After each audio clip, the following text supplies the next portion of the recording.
What is up, crypto hackers? Welcome back to another episode of Hack Crypto, where we hack a cryptocurrency, blockchain, and NFT education. If you guys are brand new here, we cover the basics of all things that is the metaverse, NFTs, and blockchain in general. If that sounds good, slap a like on this video. And today I'm going to be talking about the top 5 ways that you can earn passive income with NFTs. Now, a lot of these are things that people don't talk about regularly because they're kind of a hidden gem.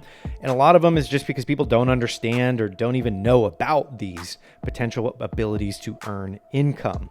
Now, an important context here is that when all these different YouTubers and channels and TikTokers and things like that are talking about how to earn passive income, they're not talking about US dollars. Like, those dollars aren't coming into a bank account. You're not going and buying groceries with those immediately. It is usually in the form of a utility token. This is a token that is created by the project, and that is what they're referring to that you are earning. When you get a return in 1,000 APY or whatever the return is that they're claiming, it is in their token. So it is not in US dollars. They're attributing that to, a US dollar equivalent and pegging it to that. But ultimately you are getting this utility token in return for doing certain things. And there's a lot of these different options out there. And I'm going to go through the top 5, in my opinion, as to the best ways that you can get started. Before I dive into 1 through 5 of the best ways that you can make passive income with NFTs, slap a like on this video. Be sure to be subscribed for everything that is NFTs in the metaverse. Over the coming months, I'm going to be doing a lot more content around this because I'm getting so many DMs and questions about the up and coming projects and things like that. So definitely stick around. Be sure to be subscribed. Turn that notification bell on.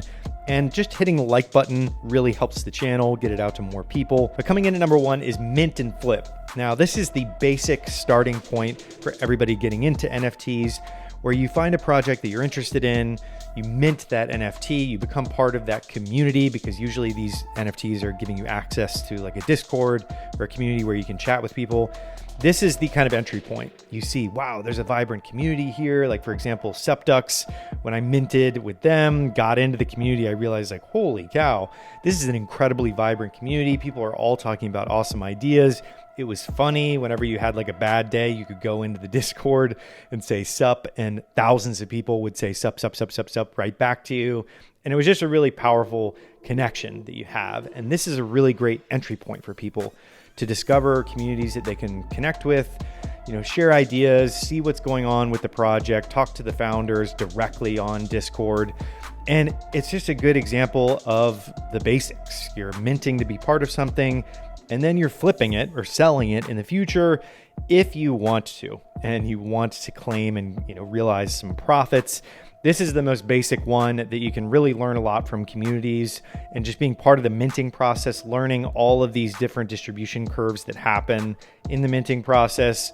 I remember in 2018, 2019, there were just some really bizarre communities coming out and testing things. And 2020 was really the tipping point where some innovative ideas came out with how to mint, the timing of minting, and just really clever concepts. Number 2 takes this to the next level.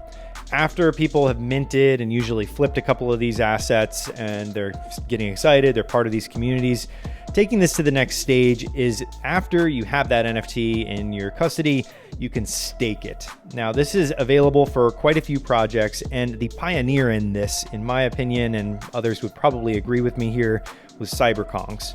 I've worked with CyberKongs for a long time. They're a fantastic group of builders there. Concept was when you had a Genesis Kong and you were holding on to it, you would earn 10 banana utility tokens every day. Now, this was opening the floodgates to the entire NFT world, where they said, wow, there's actually the ability to stake this token or this NFT and earn passive income in Banana. Kongs has done some incredible concepts here where, you were using Banana to mint babies and incubate baby Kongs, and just adding collections to it were just an incredible way of pushing the whole space forward. So there's quite a few other of these opportunities where you can stake NFTs and earn utility tokens. Now, you have Volt that the Sepducks community has. When you stake ducks, you can earn Volt. And similarly, you have, Ape with Bored Ape Yacht Club. You have Pixel with Sappy Seals, and of course, Banana with Kongs. And there is a long list of other projects like Brains for Zombie Toads and all these different companies that have really tried to move the needle here, where once you're earning these utility tokens, you can then use them to increase your holdings of these NFTs. You can add them to your portfolio, trade them, trade for other NFT utility tokens. And it's just a really cool economy that's been built out of holders. Staking land. Now, this is something that Sandbox really pioneered, where you have the NFT that is the land and you're locking that up. And when you do so, what Sandbox does is it gives you a multiple. And that depends on if you have just a 1-1-1 or you have a 24 by 24. It doesn't matter. It's just the quantity of lands that you own. If you own one plot of land, you're getting a 1.1x multiple on that. So you're earning sand just for locking that land up, because they want to make it scarce, and you're able to contract that supply by having people lock that up and stake to earn sand. So similar concept here. It's an NFT that you're staking and you're holding it just so that you can earn that utility token. And in this case, it being sand for Sandbox. Number 3 way is a little bit different. This is basically going deeper and deeper and deeper into the rabbit hole here.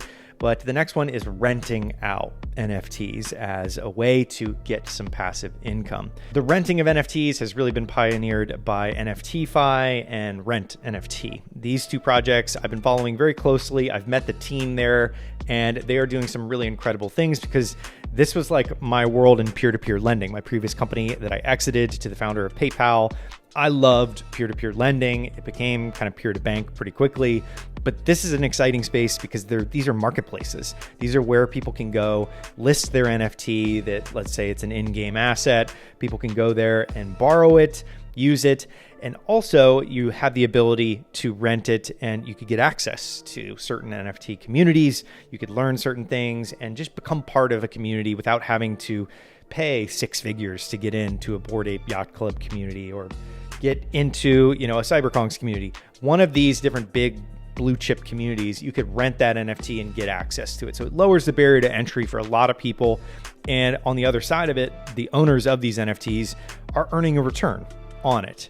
And that could be in DAI or a stable coin of some kind. But ultimately, these platforms are the leaders right now in renting and lending NFTs. Coming in number 4, of course, I'm going to plug Sandstorm in here. Sandstorm has a platform that connects builders of the metaverse and brands. Every week now, brands are coming onto the platform. They're checking out all of the latest and greatest builders that are creating assets for the metaverse. And this is really exciting because it's allowing people to actually earn income by building assets. And this has never been something that really happened before, because they own these assets and they're able to sell them to brands. There are literally millions of teenagers that have been building in Minecraft and Roblox for years and not seen a single cent of return. And this is something that Sandstorm has set out to change. If builders are able to list these assets, bid on projects, and get these projects, they are going to be able to do this part-time and eventually full-time. We've already seen multiple people go full-time through the platform. This is very exciting to get hired for something that you love doing, like building in the metaverse. And the way this is headed is full-blown experiences will be able to be listed and purchased on the platform in the coming months here, which is very exciting, because emphasizing experiences is something we're very excited about across all virtual worlds. Last but most certainly not least, this is about as deep down the rabbit hole as we're going to get today on the top 5 ways to earn passive income with NFTs. This is selling NFTs at a virtual event in the metaverse. Now, this is when someone is hosting an event like a concert of some kind, and you have a stand, you have a vendor position, like a booth within the metaverse. This is something that we've been pioneering at Sandstorm with our weekly streams. And all of these individuals have NFTs within the metaverse, and you are able to then sell a active live NFT on chain from within that concert or that event. This is something that takes a lot of learning to get to. It takes quite a bit of experience, a couple months, if so, but you can learn how to do this. It is happening every single day. People are selling NFTs from inside their virtual world experience. People are coming to it And this is going to get bigger and bigger and bigger.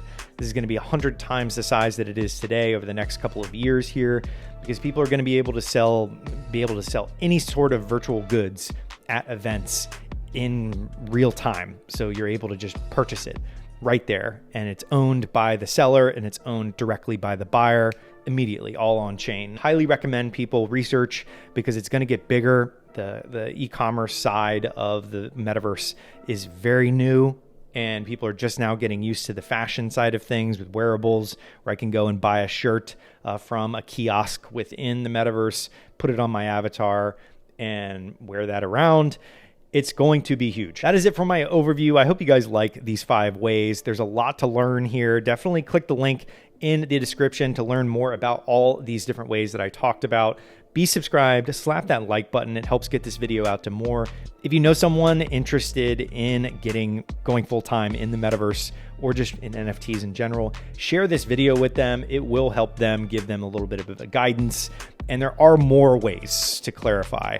There are plenty more ways that you can go full-time and you can make money off of NFTs, like creating them. As I mentioned on Sandstorm, people can just create NFTs and sell them.